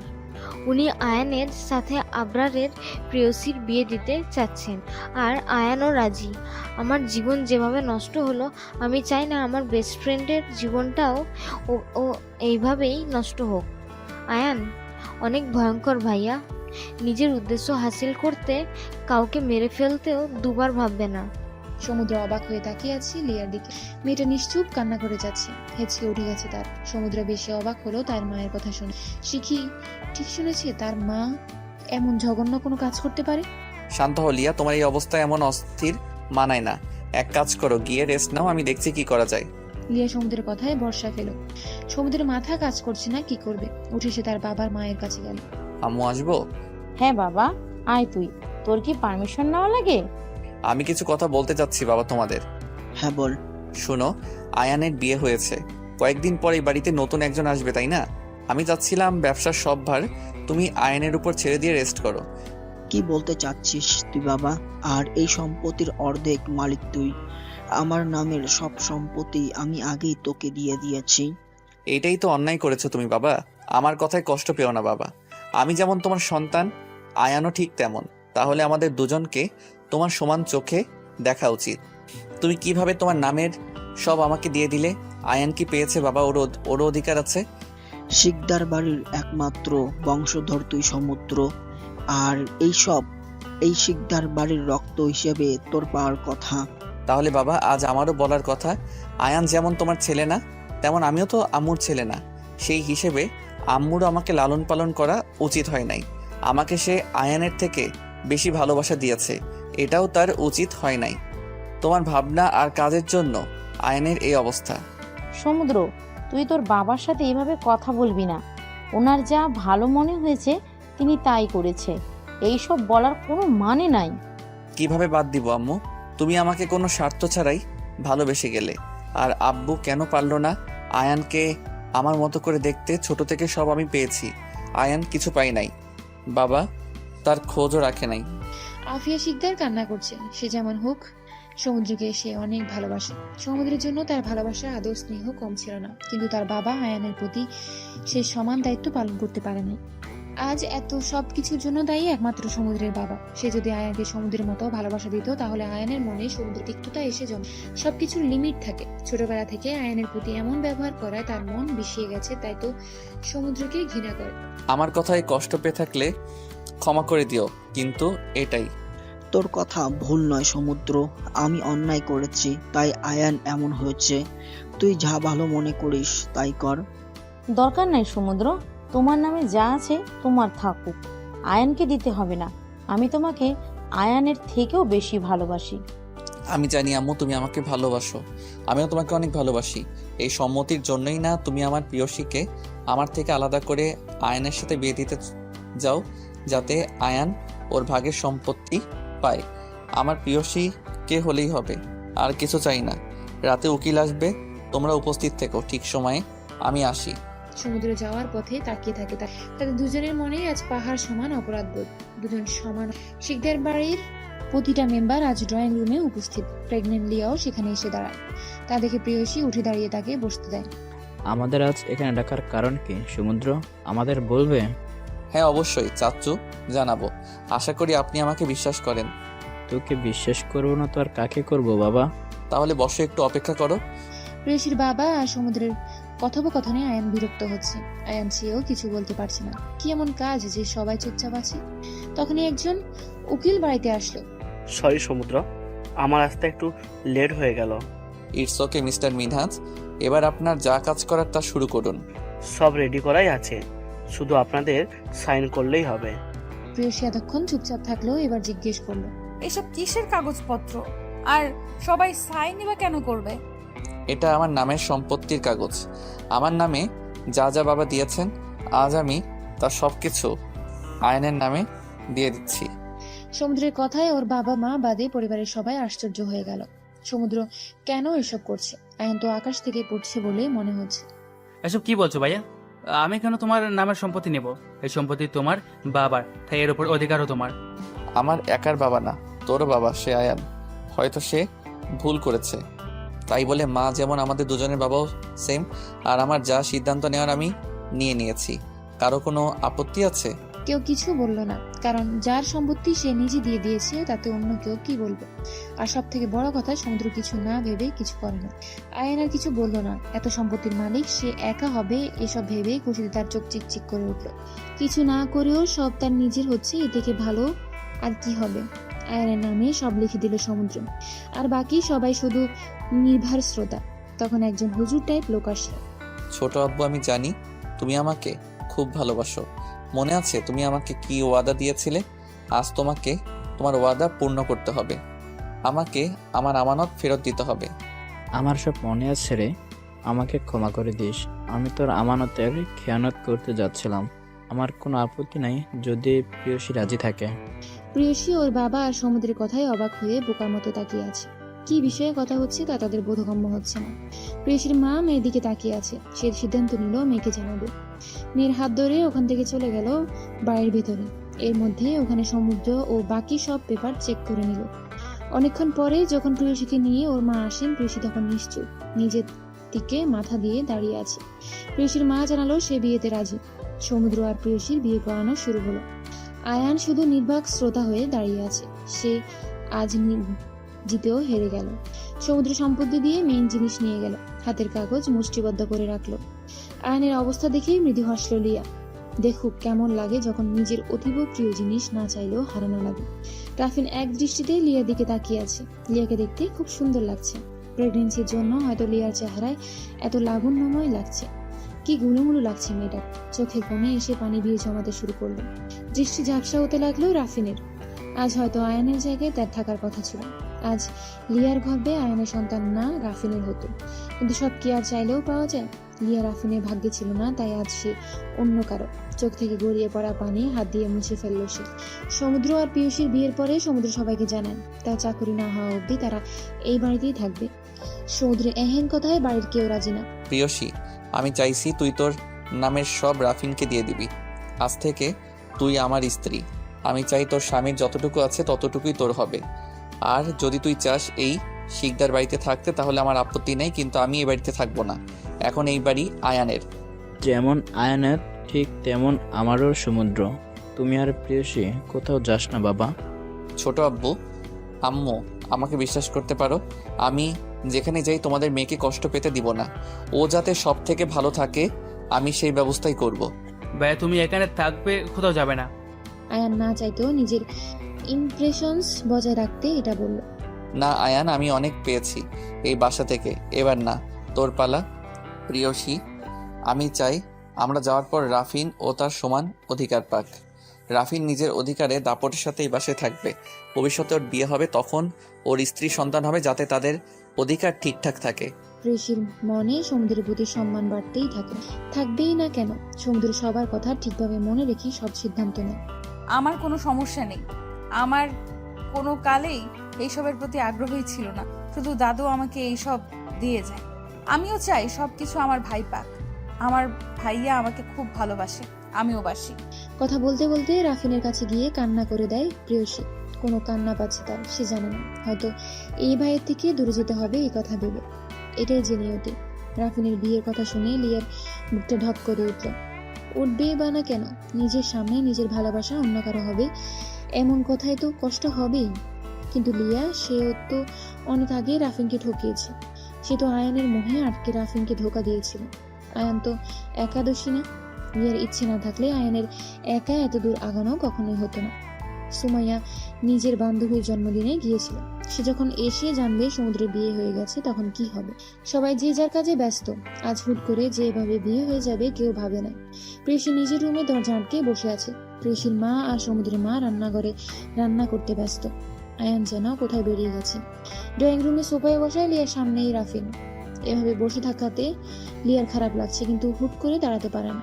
এত বড় পেট নিয়ে তাড়াহুড়ো করে দাঁড়ানো যায় না। রাফিন এতক্ষণ ধরে লিয়ার হাসপাস করা দেখেছে। নিজের নীরবতা ভেঙে রাফিন বলল, কেন আমার সাথে প্রতারণা করলে লিয়া? আয়নের মাঝে কি এমন দেখলে যে আমার কথা ভুলে গেলে? আমাকে কি ভালোবাসা নাই কখনো? আমাকে ভুল বোঝেন না রাফিন, আমি তোমাকে ভালোবাসি, কিন্তু আমার মতিভ্রম হয়েছিল, তাই তো আমি কিছু না ভেবে আয়নের ফাঁদে পা দিই। বাইরের চাকচিক্যের মোহে পড়ে যাই আমি। আমাকে ক্ষমা করে দিও, নিজের লাইফে এগিয়ে যাও রাফিন। আমার জন্য এতটা ভাবার জন্য ধন্যবাদ তোমাকে। এসো আমি তোমাকে দাঁড়াতে হেল্প করি, এখানে আর কেউ নাই। রাফিন লিয়ার অনুমতির অপেক্ষায় থাকলো না। লিয়া ধাদের কবজি ধরে দাঁড়াতে সাহায্য করলো। লিয়া ধীরে ধীরে এক এক সিঁড়ি বেয়ে উঠছে, আবার থেমে যাচ্ছে। বুঝে যাচ্ছে তার কষ্ট হচ্ছে। এভাবে দাঁড়িয়ে থেকে আবারও আরেক সিঁড়ি উঠলো। এভাবে উপরে ওঠা লিয়ার কাছে অনেক টাফ লাগছে। এক পা উপরে দিয়ে ভারসাম্য হারিয়ে সিঁড়ির নিচে পড়ে গেল লিয়া। গগন বিদারী চিৎকার দিয়ে উঠল সে। রাফিন লিয়ার চিৎকার শুনে দৌড়ে লিয়ার কাছে যায়। লিয়া অসহ্য ব্যথা আর যন্ত্রণায় ছটফট করছে। সারা ফ্লোর রক্তে ভেসে যাচ্ছে। বাড়ির সবাই ও প্রিয়সী দৌড়ে আসলো। আমার বাচ্চাকে বাঁচাও রাফিন, আমাকে হাসপাতালে নিয়ে চলো। রাফিন চুপচাপ পাথরের মতো বসে আছে। লিয়ার করুণ আত্মনাদ তার কানে পৌঁছালো মাত্র তার হুঁশ আসে। সে বাঁচা কোলাক করে আগাতে বাড়ির সবাই সাথে যায়। বাড়িতে রাফিন বাদে কোনো পুরুষ নেই। রাফিন গাড়িতে পিছের সিটে রাখে, সেখানে প্রিয়সী আর তার মা বসলো। আর আফিয়া শিকদার রাফিনের পাশে বসলো। সবাই খুব চিন্তিত। আফিয়া শিকদার যতই লিয়াকে অপছন্দ করুক না কেন, লিয়ার অবস্থা তেমন ভালো না। লিয়া চোখ খোল, আর একটু কষ্ট কর, আমরা হসপিটালে যাচ্ছি, প্লিজ চোখ খুলে রাখ। আমি আর পাচ্ছি না রনু, আমার মনে হয় আর বাঁচবো না, কিন্তু আমার বাচ্চাটাকে বাঁচা প্লিজ। কিছু হবে না তোর আর বেবির, আল্লাহকে ডাক লিয়া। কথা বলতে বলতেই তারা হাসপাতালে চলে গেল।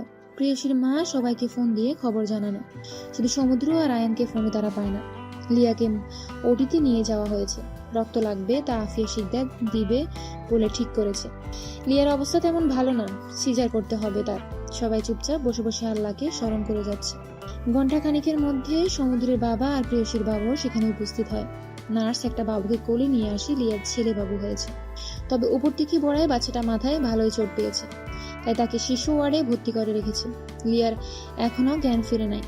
আয়ান আর সমুদ্র হাসপাতালে চলে এসেছে। আয়নের চোখ ফোলা, নিবি কেঁদেছে, তাই হন্তদন্ত হয়ে কেবিনে ঢুকে পড়ল সে। লিয়ার পাশে বসে তার হাত ধরে কেঁদেই যাচ্ছে। আয়নের মতো মানুষ ভালোবাসতে জানে, তাকে বিশ্বাস হয়? স্ত্রীর এমন অবস্থায় সে যে ভেঙে পড়েছে। মা, ও মা, আমার বেবি কেমন আছে? আর লিয়া চোখ খুলছে না কেন মা? ওরে তাকাতে বলো, দেখো আমার বুকটা খালি খালি লাগছে। কাঁদে না আয়ান, লিয়া ঠিক আছে। আর তোর ছেলে বাবু হয়েছে, ওর একটু সমস্যা, এই জন্য ওকে চেক আপের জন্য রাখা হয়েছে বাবা। সব আমার দোষ, আমি কেন লিয়াকে একা ফেলে গেলাম? আজ আমি থাকলে তো এটা হতো না আম্মু, আমি অনেক খারাপ আম্মু। আল্লাহ আমাকে এভাবে শাস্তি কেন দিল? আমার বাচ্চাটা তো দোষ ছিল না কোনো, কেন এভাবে কষ্ট পাচ্ছে ও? আয়নের আহাজারিবি সবার মন খারাপ করে দিচ্ছে। আয়ন যতই খারাপ হোক না কেন, এমনটা কারোর মানার যোগ্য না। প্রেয়সী আর সমুদ্র এক জায়গায় বসেছিল। আপনি বাবুকে দেখবেন? হ্যাঁ আমি দেখবো, তুমি দেখছো? না, চলেন দেখে আসি। প্রেয়সী আর সমুদ্র চলে গেল বাবুকে দেখতে। বাবুটা কত ছোট্ট আল্লাহ! সময়ের আগে দুনিয়াতে আসায় এখনো অনেক উইক দেখা যাচ্ছে বাবুকে। দেখতে দেখতেই 16 দিন চলে গেছে। আয়ান, সমুদ্র আর প্রেয়সী একদিন হাসপাতালে ছিল। আয়ান একদিন অনেক শান্ত ছিল, কারোর সাথে বেশি কথা বলে না। এমনি লিয়ারও। লিয়া আয়ানের প্রতি আবারও দুর্বল হয়ে পড়েছে। আয়ানের এমন কেয়ারিং, কান্না সবকিছুর জন্য। বাচ্চাকে কোলে নিয়ে আয়ানের সে কি কান্না! প্রতিটা মানুষ খারাপ হতে পারে, কিন্তু কোনো বাবা খারাপ হয় না। সন্তানের প্রতি ভালোবাসাও মিথ্যে হয় না। তা আয়ানকে দেখলেই বোঝা যায়। আজকে সবাই লিয়া আর ওর বাচ্চাকে নিয়ে শিকদার বাড়ি যাবে। বাচ্চার নাম রাখা সাধারণত 7 দিনের দিন করে। বাবু অসুস্থ থাকায় 21 দিন করবে বলে সবাই ঠিক করেছে। শিকদার বাড়িতে নতুন অতিথির আগমন আবারও খুশিতে ভরে উঠেছে। প্রেয়সী লিয়ার সাথে কোনো কথা না বললেও সারাদিন বাচ্চাটার সাথে খুব দুষ্টামি করে। আকিকার সব আয়োজন আয়ান আর সমুদ্র মিলেমিশে করছে। বাড়ির সবার এটা দেখে খুব ভালো লাগছে। অবশেষে 2 ভাইয়ের মধ্যে ঝামেলার অবসান ঘটতে চলেছে। এত খুশির মধ্যেও সব থেকে খারাপ আছে সুমাইয়া। এই খুশি যেন তার 2 চোখের বিষ। প্রেয়সীর প্রতি সমুদ্রের ভালোবাসা কেয়ার দেখে জ্বলে পুড়ে মরছে সে। অবশেষে নাম রাখার অনুষ্ঠানে বাচ্চার নাম রাখা হলো লিয়ান শিকদার। নামটা অবশ্য প্রেয়সীর রাখা। আয়ান আর লিয়ার নামের সাথে মিলিয়ে রাখা হয়। সব অনুষ্ঠান শেষে প্রিয়সী আর সমুদ্র ঘুরতে যাবে বলে ঠিক করে রাখে। প্ল্যান অনুযায়ী তারা বেরিয়ে যায়। প্রিয়, আমাকে বিয়ে করে কি তোর কোনো আফসোস হয়? আফসোস কেন হবে আমার? আপনার মতো কাউকে পেয়েছি, সেটাই আমার ভাগ্য। তুই যে আমাকে ভালোবাসিস না প্রিয়সী, আমি তো চাই প্রিয়সীর ভালোবাসায় ভেসে যেতে। কে বলেছে আপনাকে সমুদ্রের যে প্রেয়সী আপনাকে ভালোবাসে না? কই, প্রিয়সী তো কখনোই আমাকে বলে নাই সে আমাকে ভালোবাসে। সমুদ্র যে মজা করছে তা তার এক্সপ্রেশন দেখে বুঝে গেল প্রিয়সী। আমি মজা করছি না। জানেন, আমি আমার অনুভূতি বলতে পারি না, সব কথা গুছিয়ে সাজিয়েও বলতে পারি না, তবে আমি আপনাকে খুব ভালোবাসি। এই প্রেয়সীর ভালোবাসা আপনার প্রতি এক সমুদ্র সমান। তারপর রওনাক আর সমুদ্র সিলেটের চা বাগানে ঘুরতে গেল। জায়গাটা তাদের অনেক পছন্দ হয়েছে। এবার ভাবলো আপাতত এখানে একটা বাসা ভাড়া নিয়েই দিন কাটাই। তারপর সুন্দর একটা বাসা তৈরি করবো এখানে, আর শিখদের বাড়িতে খুব কম মাঝে মাঝে যাবে তারা, এটাই সিদ্ধান্ত নিল। বাসার নাম কি দেওয়া যায়? সমুদ্র বলল, বড় না গো প্রেয়সী? নাম রাখা যেতে পারে প্রেয়সীর সমুদ্র বিলাস। শেষে বিলাস কেন? কেন বিলাস আমাদের বিলাস আমাদের সন্তানের নাম। এই যে বন্ধুরা, গল্প শেষ করে কমেন্ট না করে চলে যাচ্ছ, এটা কিন্তু ঠিক না। তাড়াতাড়ি কমেন্ট করো। আর যারা এখনও আমাদের প্রিয় ডায়েরি চ্যানেলটিকে সাবস্ক্রাইব করনি, জলদি করে সাবস্ক্রাইব করে আমাদের ফ্যামিলির একজন মেম্বার হয়ে যাও প্লিজ।